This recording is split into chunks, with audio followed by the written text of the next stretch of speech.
ஏசாயா தீர்க்கதரிசியின் புஸ்தகம் 25ஆம் அதிகாரம். கர்த்தாவே, நீரே என் தேவன். உம்மை உயர்த்தி உமது நாமத்தை துதிப்பேன். நீர் அதிசயமானவைகளைச் செய்தீர். உமது பூர்வ ஆலோசனைகள் சத்தியமும் உறுதியுமானவைகள்.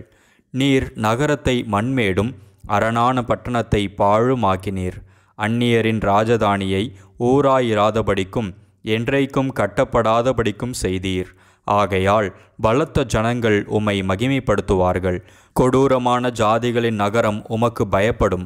கொடூரமானவர்களின் சீறல் மதிலை மோதியடிக்கிற பெருவெள்ளத்தைப் போல் இருக்கையில், நீர் ஏழைக்கு பலனும் நெருக்கப்படுகிற எளியவனுக்கு திடனும் பெருவெள்ளத்துக்கு தப்பும் அடைக்கலமும் வெயிலுக்கு ஒதுங்கும் நிழலுமானீர். வறட்சியான இடத்தின் காங்கை மேகத்தினால் தணிவது போல் அந்நியரின் மும்முரத்தை தணிய பண்ணுவீர். மேகத்தின் நிழலினால் வெயில் தணிகிறது போல் பலவந்தரின் ஆரவாரம் தணியும். சேனைகளின் கர்த்தர் இந்த மலையிலே சகல ஜனங்களுக்கும் ஒரு விருந்தை ஆயத்தப்படுத்துவார். அது கொழுமையான பதார்த்தங்களும் பழமையான திராட்சரசமும் ஊனும் நினமும் உள்ள பதார்த்தங்களும் தெளிந்த பழமையான திராட்சரசமும் நிறைந்த விருந்தாயிருக்கும். சகல ஜனங்கள் மேலும் உள்ள முக்காட்டையும் சகல ஜாதிகளையும் மூடியிருக்கிற மூடலையும் இந்த மலையிலே அகற்றி போடுவார். அவர் மரணத்தை ஜெயமாக விழுங்குவார். கர்த்தராகிய தேவன் எல்லா முகங்களிலுமிருந்து கண்ணீரை துடைத்து தமது ஜனத்தின் நிந்தையை பூமியிலிராதபடிக்கு முற்றிலும் நீக்கிவிடுவார். கர்த்தரே இதை சொன்னார். அக்காலத்திலே, இதோ, இவரே நம்முடைய தேவன், இவருக்காக காத்திருந்தோம், இவர் நம்மை இரட்சிப்பார், இவரே கர்த்தர், இவருக்காக காத்திருந்தோம், இவருடைய இரட்சிப்பினால் களிகூர்ந்து மகிழ்வோம் என்று சொல்லப்படும். கர்த்தருடைய கரம் இந்த மலையிலே தங்கும்.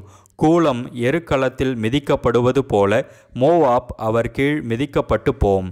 நீந்துகிறவன் நீந்துவதற்காக தன் கைகளை விரிப்பது போல் அவர் தமது கைகளை அவர்கள் நடுவிலே விரித்து அவர்கள் பெருமையையும் அவர்கள் கைகளின் சதி சற்பனைகளையும் தாழ்த்தி விடுவார்.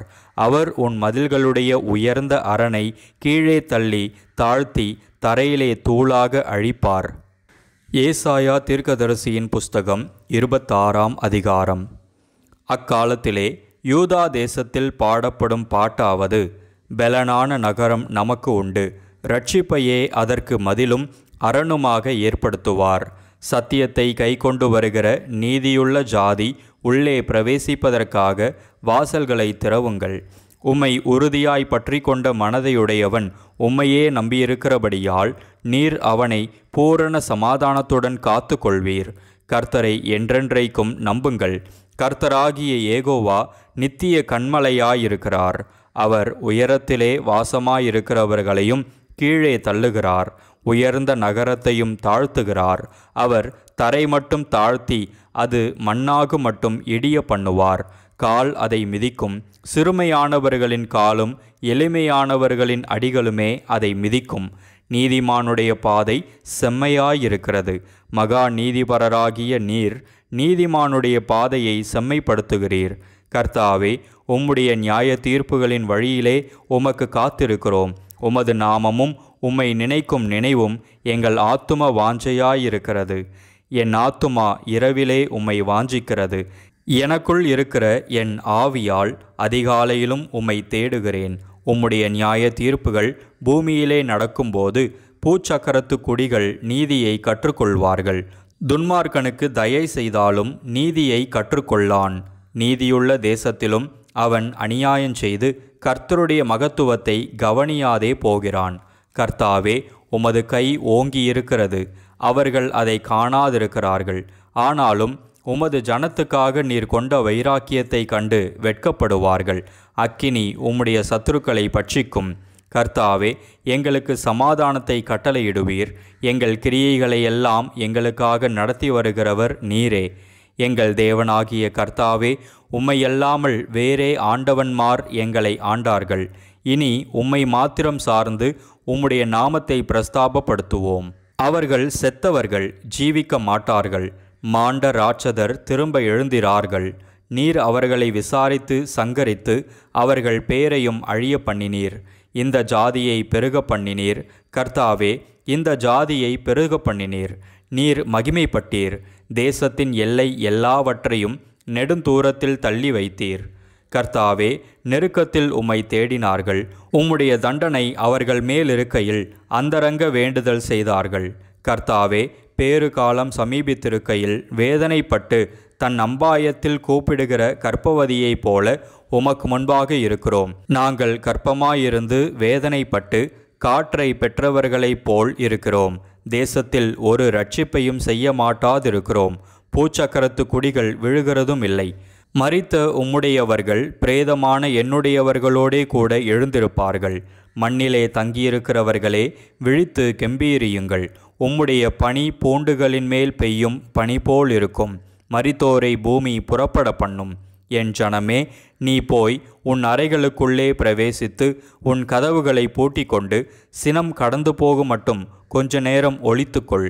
இதோ, பூமியினுடைய குடிகளின் அக்கிரமத்து நிமித்தம் அவர்களை விசாரிக்கும்படி கர்த்தர் தம்முடைய ஸ்தானத்திலிருந்து புறப்பட்டு வருவார்.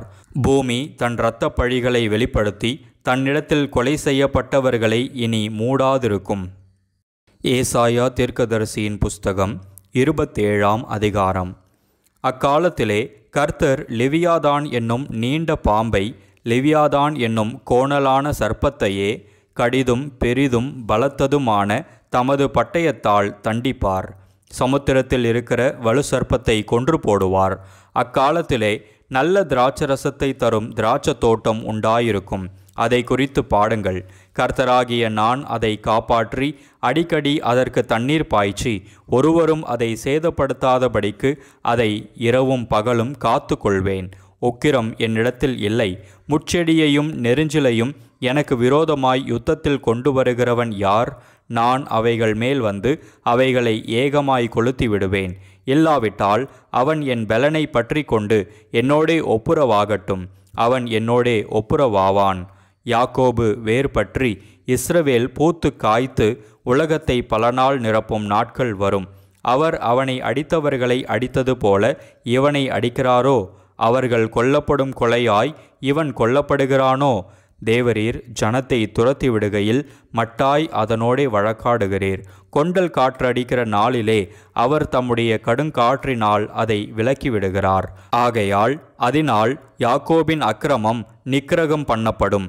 தோப்பு விக்கிரகங்களும் சிலைகளும் இனி நிற்காதபடி அவர்கள் பலிபீடங்களின் கல்லுகளையெல்லாம் நொறுக்கப்பட்ட சுண்ணாம்பு கல்லுகள் ஆக்கிவிடும்போது அவர்களுடைய பாவத்தை அவர் அகற்றுவார் என்பதே அதனால் உண்டாகும் பலன். அரணான நகரம் அவாந்தரையாகும். அந்த வாசஸ்தலம் தள்ளுண்டு வனாந்தரத்தைப் போல விட்டுவிடப்பட்டதாயிருக்கும். கன்று குட்டிகள் அங்கே மேய்ந்து அங்கே படுத்து கொண்டு அதன் தழைகளை தின்னும். அதன் கொப்புகள் உலரும்போது ஒடிந்து போம். ஸ்திரீகள் வந்து அவைகளை கொளுத்தி விடுவார்கள். அது உணர்வுள்ள ஜனமல்ல. ஆகையால் அதை உண்டாக்கினவர் அதற்கு இரங்காமலும் அதை உருவாக்கினவர் அதற்கு கிருபை செய்யாமலும் இருப்பார். அக்காலத்திலே கர்த்தர் ஆற்றங்கரையின் விளைவு தொடங்கி எகிப்தின் நதி மட்டும் போரடிப்பார். இஸ்ரவேல் புத்திரரே, நீங்கள் ஒவ்வொருவராய் சேர்க்கப்படுவீர்கள். அக்காலத்திலே பெரிய எக்காலம் ஊதப்படும். அப்பொழுது அசீரியா தேசத்திலே சிதறடிக்கப்பட்டவர்களும் எகிப்து தேசத்திலே துரத்திவிடப்பட்டவர்களும் வந்து எருசலேமிலுள்ள பரிசுத்த பர்வதத்திலே கர்த்தரை பணிந்து கொள்ளுவார்கள். ஏசாயா தீர்க்கதரிசியின் புஸ்தகம் 28ஆம் அதிகாரம். எப்ராயீமுடைய வெறியரின் பெருமையான கிரீடத்துக்கு ஐயோ! மதுபானத்தால் மயக்கமடைந்தவர்களின் செழிப்பான பள்ளத்தாக்குடைய கொடுமுடியின் மேலுள்ள அலங்கார ஜோடிப்பு வாடி போகும் புஷ்பமே! இதோ, திராணியும் வல்லமையும் உடைய ஒருவன் ஆண்டவரிடத்தில் இருக்கிறான். அவன் கல்மழை போலவும் சங்கார புசல் போலவும் புரண்டு வருகிற பெருவெள்ளம் போலவும் வந்து கையினாலே அதை தரையில் தள்ளி விடுவான். எப்ராயீமுடைய வெறியரின் பெருமையான கிரீடம் காலால் மிதித்து போடப்படும். செழிப்பான பள்ளத்தாக்குடைய கொடுமுடியின் மேலுள்ள அலங்கார ஜோடிப்பாகிய வாடிய புஷ்பம் பருவ காலத்துக்கு முன் பழுத்ததும் காண்கிறவன் பார்த்து அது தன் கையில் இருக்கும்போதே விழுங்குகிறதுமான முதல் கனியைப் போல இருக்கும். அக்காலத்திலே சேனைகளின் கர்த்தர் தமது ஜனத்தில் மீதியானவர்களுக்கு மகிமையான கிரீடமாகவும் அலங்காரமான முடியாகவும் நியாயம் விசாரிக்க உட்காருகிறவனுக்கு நியாயத்தின் ஆவியாகவும் யுத்தத்தை அதன் வாசல் மட்டும் திருப்புகிறவர்களின் பராக்கிரமமாகவும் இருப்பார். ஆனாலும் இவர்களும் திராட்சரசத்தால் மயங்கி மதுபானத்தால் வழி தப்பி போகிறார்கள். ஆசாரியனும் தீர்க்கதரிசியும் மதுபானத்தால் மதிமயங்கி திராட்சரசத்தால் விழுங்கப்பட்டு சாராயத்தினால் வழி தப்பி தீர்க்க தரிசனத்தில் மோசம் போய் நியாயம் தீர்க்கிறதில் இடறுகிறார்கள். போஜன பீடங்கள் எல்லாம் வாந்தியினாலும் அசுத்தத்தினாலும் நிறைந்திருக்கிறது. சுத்தமான இடமில்லை. அவர் யாருக்கு அறிவை போதிப்பார்? யாருக்கு உபதேசத்தை உணர்த்துவார்? பால் மறந்தவர்களுக்கும் முளை மறக்க பண்ணப்பட்டவர்களுக்குமே. கற்பனையின் மேல் கற்பனையும் கற்பனையின் மேல் கற்பனையும் பிரமாணத்தின் மேல் பிரமாணமும் பிரமாணத்தின் மேல் பிரமாணமும் இங்கே கொஞ்சமும் அங்கே கொஞ்சமுமாம் என்கிறார்கள். பரியாச உதடுகளினாலும் அந்நிய பாஷையினாலும் இந்த ஜனத்தோடே பேசுவார். இதுவே நீங்கள் இளைத்தவனை இளைப்பார பண்ணத்தக்க இளைப்பாறுதல். இதுவே ஆறுதல் என்று அவர்களோடே அவர் சொன்னாலும் கேட்க மாட்டோம் என்கிறார்கள். ஆதலால் அவர்கள் போய் பின்னிட்டு விழுந்து நொறுங்கும்படிக்கும் சிக்கொண்டு பிடிபடும்படிக்கும் கர்த்தருடைய வார்த்தை அவர்களுக்கு கற்பனையின் மேல் கற்பனையும் கற்பனையின் மேல் கற்பனையும் பிரமாணத்தின் மேல் பிரமாணமும் பிரமாணத்தின் மேல் பிரமாணமும் இங்கே கொஞ்சமும் அங்கே கொஞ்சமுமாக இருக்கும். ஆகையால் எருசலேமிலுள்ள இந்த ஜனத்தை ஆளுகிற நிந்தனைக்காரரே, கர்த்தருடைய வார்த்தையை கேளுங்கள். நீங்கள் மரணத்தோடே உடன்படிக்கையும் பாதாளத்தோடே ஒப்பந்தமும் பண்ணினோம். வாதை பெருவெள்ளமாய் புரண்டு வந்தாலும் எங்களை அணுகாது. நாங்கள் பொய்யை எங்களுக்கு அடைக்கலமாக்கி மாயையின் மறைவிலே வந்து அடைந்தோம் என்கிறீர்களே. ஆதலால் கர்த்தராகிய ஆண்டவர் உரைக்கிறதாவது, இதோ அஸ்திபாரமாக ஒரு கல்லை நான் சீயோனிலே வைக்கிறேன். அது பரீட்சிக்கப்பட்டதும் விலையேற பெற்றதும் திட அஸ்திபாரமுள்ளதுமான மூளைக்கல்லாயிருக்கும். விசுவாசிக்கிறவன் பதறான். நான் நியாயத்தை நூலும் நீதியை தூக்கு நூலுமாக வைப்பேன். பொய் என்னும் அடைக்கலத்தை கல்மழை அழித்துவிடும். மறைவிடத்தை ஜலப்பிரவாகம் அடித்து கொண்டு போகும். நீங்கள் மரணத்தோடு செய்த உடன்படிக்கை விருதாவாகி நீங்கள் பாதாளத்தோடு செய்த ஒப்பந்தம் நிற்காதே போம். வாதை புரண்டு வரும்போது அதன் கீழ் மிதிக்கப்படுவீர்கள். அது புரண்டு வந்த மாத்திரத்தில் உங்களை அடித்து கொண்டு போம். அது நாள்தோறும் இரவும் பகலும் புரண்டு வரும். அதை பற்றி பிறக்கும் செய்தியை கேட்பதும் சஞ்சலத்தை உண்டாக்கும். கால் நீட்ட படுக்கையின் நீளம் போதாது, மூடிக்கொள்ள போர்வையின் அகலமும் போதாது. கர்த்தர் தமது கிரியையாகிய அபூர்வமான கிரியையை செய்யவும் தமது வேலையாகிய அபூர்வமான வேலையை நிறைவேற்றவும் அவர் பெராத்சீம் மலையிலே எழும்பினது போல எழும்பி கிபியோனின் பள்ளத்தாக்கில் கோபம் கொண்டது போல கோபம் கொள்வார். இப்பொழுதும் உங்கள் கட்டுகள் பலத்து போகாதபடிக்கு பரியாசம் பண்ணாதிருங்கள்.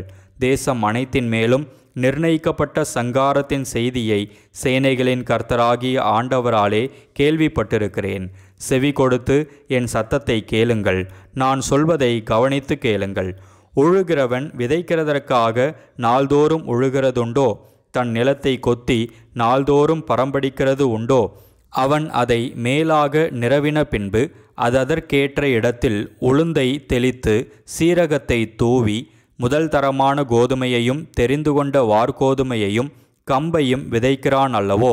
அவனுடைய தேவன் அவனை நன்றாய் போதித்து அவனை உணர்த்துகிறார். உளுந்து தூளத்தாலே போரடிக்கப்படுகிறதில்லை.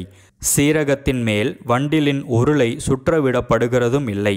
உளுந்து கோலினாலும் சீரகம் மிலாற்றினாலும் அடிக்கப்படும். அப்பத்துக்கு தானியம் இடிக்கப்படும். இடைவிடாமல் அவன் அதை போரடிக்கிறதில்லை. அவன் தன் வண்டிலின் உருளையால் அதை நசுக்குகிறதும் இல்லை. தன் குதிரைகளால் அதை நொறுக்குகிறதும் இல்லை. இதுவும் சேனைகளின் கர்த்தராலே உண்டாகிறது. அவர் ஆலோசனையில் ஆச்சரியமானவர், செயலில் மகத்துவமானவர்.